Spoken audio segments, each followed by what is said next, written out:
시청자 여러분 안녕하십니까. 광주 MBC 뉴스투데이입니다. 먼저 오늘의 주요 뉴스입니다. 민선 6개 출범 이후 출근 논란이 됐던 도시철도 2호선 건설 문제를 광주시가 원안대로 추진하기로 결정했습니다. 우리나라 최대 공기업인 한국전력이 어제부터 전 직원이 나주 친청사로 출근해 본격적인 빛가람 도시 시대를 열었습니다. 유네스코의 미디어 아트 분야 창의 도시로 광주시가 최종 지정됐습니다.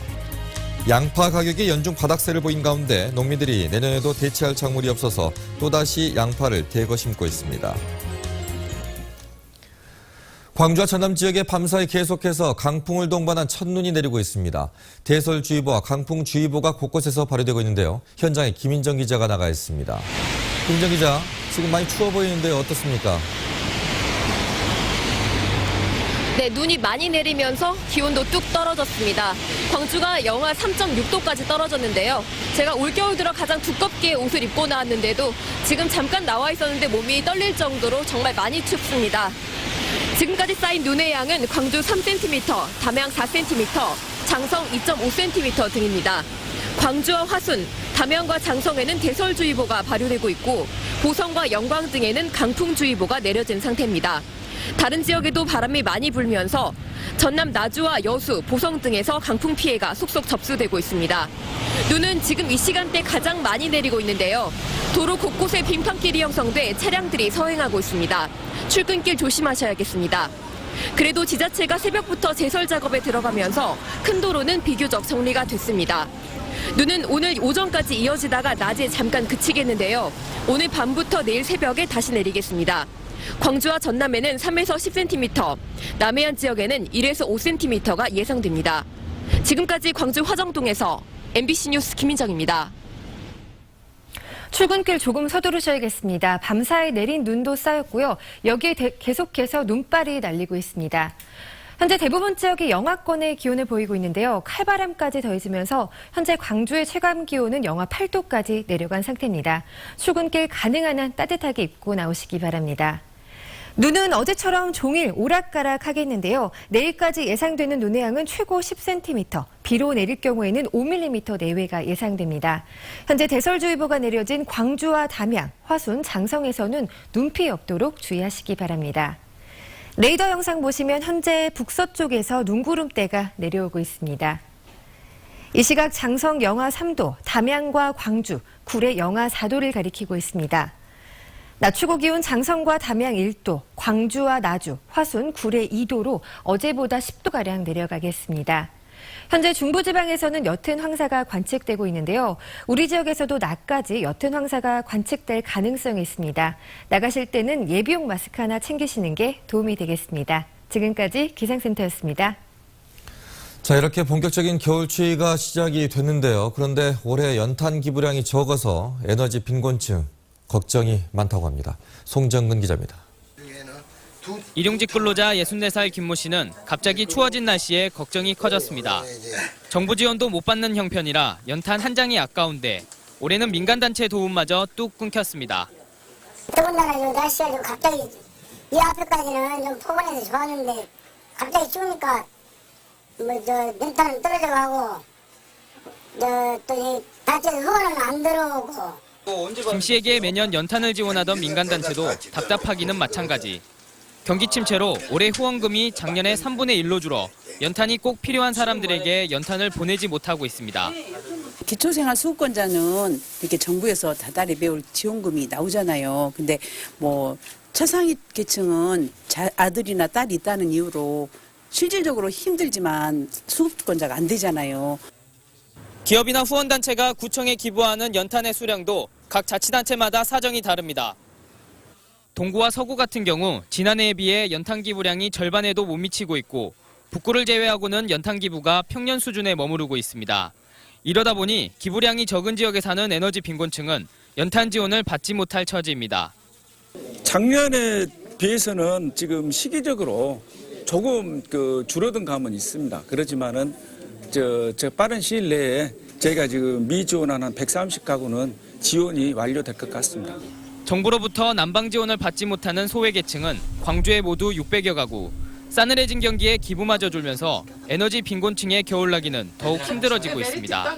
MBC 뉴스 송정근입니다. 우리나라 최대 공기업 한국전력이 나주에서 본격적인 업무를 시작했습니다. 한전 이전을 계기로 에너지밸리 조성 사업도 탄력을 받게 됐습니다. 윤근수 기자입니다. 빛가람 도시의 랜드마크, 한국전력 본사가 환하게 불을 밝히기 시작했습니다. 본격적인 나주시대 개막과 함께 1,500여 명의 직원들은 어제부터 본사 건물로 출근했습니다. 달린다. 정문을 통해서 들어오는 직원들에게 전해지는 한 송이 장미에는 차가운 공기를 녹이는 훈훈함이 담겨 있습니다. 광주 쪽에 여행도 많이 다니고 새로운 문화를 접해보는 게 나주에서 생활하면서 저만의 목표라고 할 수 있을 것 같습니다. 빛가람 도시 이전이 완료되면서 한전이 추진하는 에너지밸리 조성 사업도 탄력이 붙게 됐습니다. 한전은 동반 이전한 한전 KDN, KPS와 함께 지역의 산학협력과 연구에 해마다 100억 원 이상을 투자할 예정입니다. 이를 통해서 신재생 에너지와 전기차 등 미래 유망 아이디어를 집중 발굴하고 기술 선도 에너지 기업 100개를 유치해서 지역 기업과 협력하는 상생 모델을 구축할 계획입니다. 한전의 그 소명을 이곳에서 더욱 더 떨치고 그리고 이 지역 경제 또 지역 고용에도 크게 기여하는 회사가 되도록 노력하겠습니다. 또 오는 17일 열리는 한전 개청식에 맞춰서 빛가람 혁신도시의 정주 여건을 개선하고 지역 상생 발전을 논의하는 공공기관장 협의회도 구성할 예정입니다. MBC 뉴스 윤문수입니다. 나주 혁신도시로 이전한 공공기관들이 채용 설명회를 엽니다. 한국컨텐츠진흥원과 전력거래소, 농수산식품유통공사 등 혁신도시 이전기관 6곳은 오늘 오후 2시부터 조선대 해오름관에서 채용 설명회를 연다고 밝혔습니다. 이 자리에서 공공기관들은 신규 채용 계획과 필요한 인재상을 설명하고 구직자들의 질문에 답할 예정입니다. 민선 6기 출범 이후 줄곧 논란이 됐던 도시철도 2호선 건설 문제를 광주시가 원안대로 추진하기로 결정했습니다. 윤장현 시장은 막판까지 고심했지만 보다 많은 시민들이 원하는 방향으로 결론을 내렸다고 밝혔습니다. 이계상 기자입니다. 광주 도시철도 2호선 건설 여부에 대해 고민을 거듭해왔던 윤장현 광주시장이 전격적으로 원안대로 건설하겠다고 선언했습니다. 2호선에 대한 운영 적자가 발생하더라도 공익과 복지, 사회 인프라 차원에서 도시철도 2호선을 건설해야 한다는 많은 시민들의 뜻에 따라서 최대한 계획대로 진행하겠다고 발표했습니다. 지역 경제에 기여하는 방법의 모색, 노선의 충실화, 국내에서 최초로 시행되는 저심도 개발에 따른 안전 확보 등을 최우선으로 하는 명품 도심철도를 건설하기 위해서 노력하겠습니다. 민선 6기 광주시가 출범한 이후 찬반 논쟁이 불붙었던 도시철도 2호선 문제는 5개월여 만에 일단락됐습니다. 이에 따라 2호선 건설을 위한 기본 설계 용역이 정상화되고 2016년 하반기 착공에는 문제가 없다는 게 광주시의 설명입니다. 앞으로 더 갈등이 지속되면 앞으로 착공 시기라든지 공사 시기에 많은 영향이 있습니다. 그래서 시민들과 의회와 시가 지혜를 모아야 될 것으로 생각합니다. 도시철도 2호선 문제로 무기한 연기됐던 내년도 광주시 예산에 대한 심의도 광주시의회 예산결산특별위원회에서 4일과 5일 정상화될 예정입니다. MBC 뉴스 이계상입니다.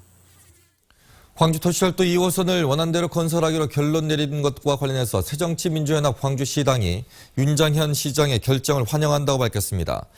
새정치민주연합 광주시당은 논평을 통해 도시철도 2호선 건설은 민선 2기 때부터 추진된 광주의 핵심 사업이라며 중장기적 관점에서 시민의 교통복지와 광주의 미래 발전을 위해 필요한 정책이라고 강조했습니다. 시당은 지역 현안 사업을 결정하는 데 있어서 시민들의 의견을 적극 수렴하는 계기가 되길 기대한다고 덧붙였습니다.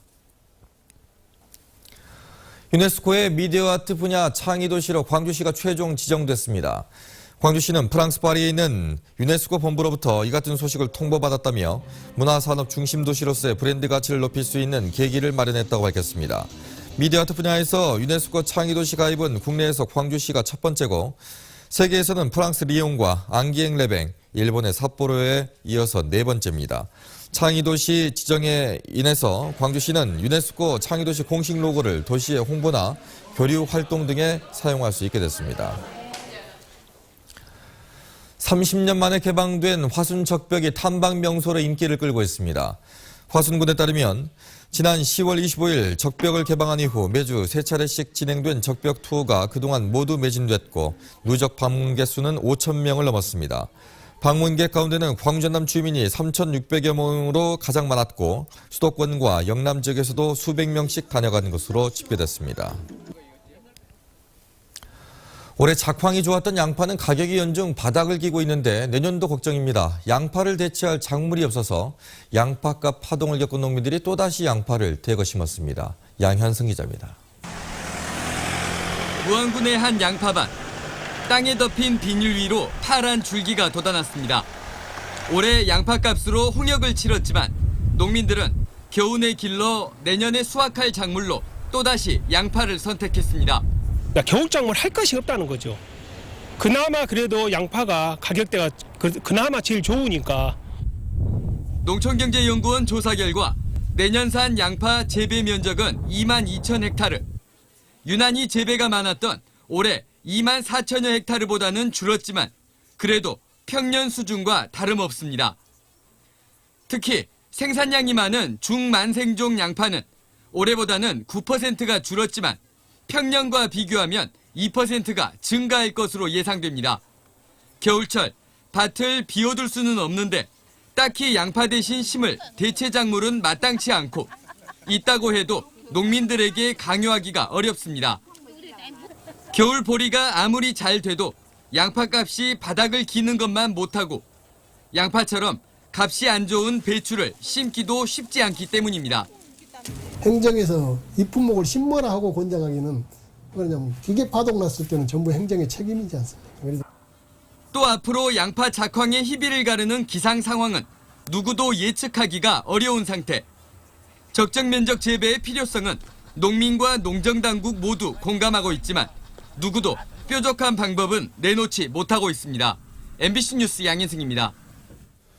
헌딘에게 특혜를 준 혐의로 기소된 최상환 전 해경차장 등 피고인 3명이 어제 첫 재판에 출석해 인천지법에서 재판을 받는 게 맞다며 관할 위반을 주장하고 이송 신청서를 냈습니다. 이에 대해 검찰이 목포에 있는 서해지방해양경찰청과 진도군청 등에서 의사결정이 이루어져 범죄지가 광주지법 관할에 포함된다고 반박하면서 공방이 이어졌습니다. 광주지법은 양측 의견을 토대로 이번 기소가 관할 위반인지 판단하고 이송 여부 역시 이번 주 중으로 결정할 방침입니다. 세월호 참사 현장에서 부실 구조로 비난받은 목포해경 1, 2, 3정 정장이 첫 재판에 불출석했습니다. 광주지법은 업무상 과실치사 등의 혐의로 불구속 기소된 1, 2, 3정 정장에 대한 첫 재판을 어제 오전 열었지만 김경희는 준비 부족을 이유로 재판에 출석하지 않았고 대신 변호인을 통해 불출석 사유를 전달했습니다. 다음 재판은 오는 22일 다시 열립니다. 금호 타이어 노동조합이 조합원을 대상으로 쟁의 행위 돌입 여부를 묻는 찬반 투표를 진행합니다. 노조는 오늘과 내일 진행될 찬반 투표를 통해 쟁의 행위를 의결할 예정으로 지난달 14일 사측과의 임금과 단체 협상 결렬을 선언했습니다. 이와 관련해서 광주상공회의소는 노조 간부들과 만나 기업 정상화와 신뢰 회복을 위해 노력을 함께 기울여온 만큼 노사가 올해 임금 협상과 단체 협상을 조속히 마무리해 줄 것을 요청했습니다. 어제 오후 6시쯤 보성군 조성면의 한 초등학교 앞 도로에서 길을 건너가던 78살 송모 할머니가 승용차에 치여 숨졌습니다. 경찰은 승용차 운전자 36살 김모 씨가 술을 마시고 운전하던 중 송 할머니를 미처 발견하지 못해 사고를 낸 것으로 보고 정확한 경위를 조사하고 있습니다.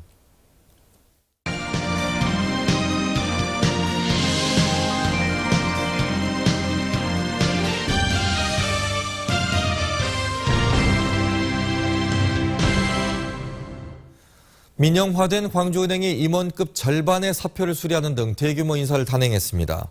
광주은행은 부행장급과 본부장급 등 임원진 인사를 통해 송종욱 전 부행장을 다시 부행장으로 복귀시키는 등 임원 14명 가운데 9명을 교체했습니다.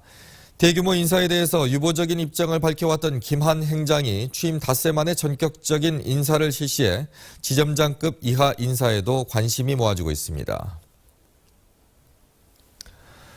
친일 인사 김백일 동상에 대한 현충시설 지정 취소를 촉구하는 목소리가 높아지고 있습니다. 근로정신대 할머니와 함께하는 시민 모임 등은 어제 광주지방보훈청 앞에서 기자회견을 갖고 현재 육군보병학교 안에 있는 김백일 동상이 국가보훈처 현충시설로 관리되고 있다며 지정을 취소하라고 주장했습니다. 이들은 김백일은 지난 2009년 친일 반민족 행위 진상규명위원회에서 친일 인사로 규정된 인물이라고 지적했습니다.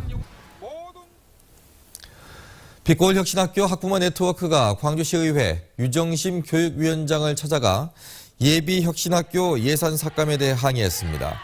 이들은 시의회 교육위원회가 예비혁신학교 예산 1억 원을 전액 삭감한 것은 교육혁신 흐름에 역행하는 시대착오적 판단일 뿐 아니라 공교육 정상화를 위한 개혁 시도를 원천적으로 봉쇄하는 것이라고 주장했습니다. 어제 첫눈이 내렸지만 즐거움보다는 더욱 힘들고 마음이 아픈 사람들이 있습니다. 진도 팽목항에 남아있는 실종자 가족들인데요. 추위 속에 외로운 기다림을 이어가고 있습니다. 김양훈 기자가 보도합니다. 매서운 칼바람이 부는 진도 팽목항. 노란 리본만 바람 속에 나부끼고 있습니다. 실종자 가족들은 추위 속에서도 오늘 또 어김없이 바닷가를 찾았습니다. 가슴 속으로 남편을 불러보지만 눈물이 멈추지 않습니다. 제 남편 뼈라도 좀 유해라도 찾아서 따뜻한 곳으로 하늘나라로 보내주고 싶어요. 팽목항 주변은 휑하니 변해버렸습니다. 정부가 세월호 수색 종료를 선언한 뒤 대부분의 인력과 시설이 철수했습니다. 하지만 세월호 실종자 가족들을 도우려는 시민들의 지원은 이어지고 있습니다. 가족 식당 실판에는 전국 곳곳에서 음식 재료를 보내준 고마운 이들의 이름이 빼곡히 적혀 있습니다. 팽목항에는 임시 법당이 설치됐고 희생자들의 넋을 기리는 법회도 잇따라 열리고 있습니다. 모두들 남은 실종자들이 하루속히 가족들의 품으로 돌아오길 염원했습니다. 한마음 한뜻으로 그 영혼들이 편안하고 정말로 극락이 있다면은 편안한 극락왕생을 바라는 마음으로. 벌써 12월 초 세월호 사고가 발생한 지 7개월이 훌쩍 지나버렸습니다. 이곳 팽목항에 남은 사람들에게 지금 찾아온 이 겨울은 더욱 춥고 외롭게 느껴지고 있습니다. MBC 뉴스 김양훈입니다. 광주시가 성장 가능성 있는 중소기업을 명품 강소기업으로 육성하기 위해 오는 22일까지 광주 테크노파크에서 사업 신청서를 접수합니다. 신청 자격은 광주에 본사를 둔 제조업과 지식서비스 산업 분야 강소기업으로 매출액 50억 원 이상이면서 최근 5년간 연평균 매출액 증가율이 5% 이상이거나 최근 3년간 매출액 대비 R&D 투자 비율이 1% 이상인 기업입니다. 광주시는 강소기업을 올해 30개를 시작으로 해서 오는 2017년까지 100개 정도를 육성할 계획입니다. 조선대학교가 학생과 유학생, 지역민들과 함께 김치를 담가서 홀몸 노인과 소년소녀 가장 등 소외된 이웃들에게 전달했습니다. 이번 사랑의 김치 나눔 행사에서는 참가자 150여 명이 김치 1000포기를 함께 담갔고 동구 지역의 어려운 가정 100여 곳과 광주의 사회복지시설 70여 곳에 전달했습니다. 공직 채용에 관한 모든 정보를 한 곳에서 얻을 수 있는 2014 광주 공직박람회가 광주시청에서 열렸습니다. 이번 박람회에는 38개 중앙행정기관과 중앙선거관리위원회, 호남권, 광역지자체 등 50여 개 기관이 참여해서 공직채용 홍보관을 운영했습니다. 박람회에는 공직시험 준비생이나 취업을 앞둔 대학생들이 몰려서 내년도 공무원 시험에 대한 높은 관심을 보였습니다. 기온이 크게 떨어지면서 광주시 상수도 사업본부가 겨울철 동파를 막기 위해서 수도 계량기 13만 6천 개를 사전 점검합니다. 또 동파 예방 요령을 담은 홍보물 14만 장을 각 가정에 배포하고 문제가 있는 계량기 3,570개에 대해서 사전 조치를 마쳤습니다. 상수도 사업본부는 계량기가 동파되거나 수돗물이 나오지 않을 경우 각 지역 수도 사업소나 국번 없이 121번으로 신고하면 점검을 받을 수 있다고 밝혔습니다.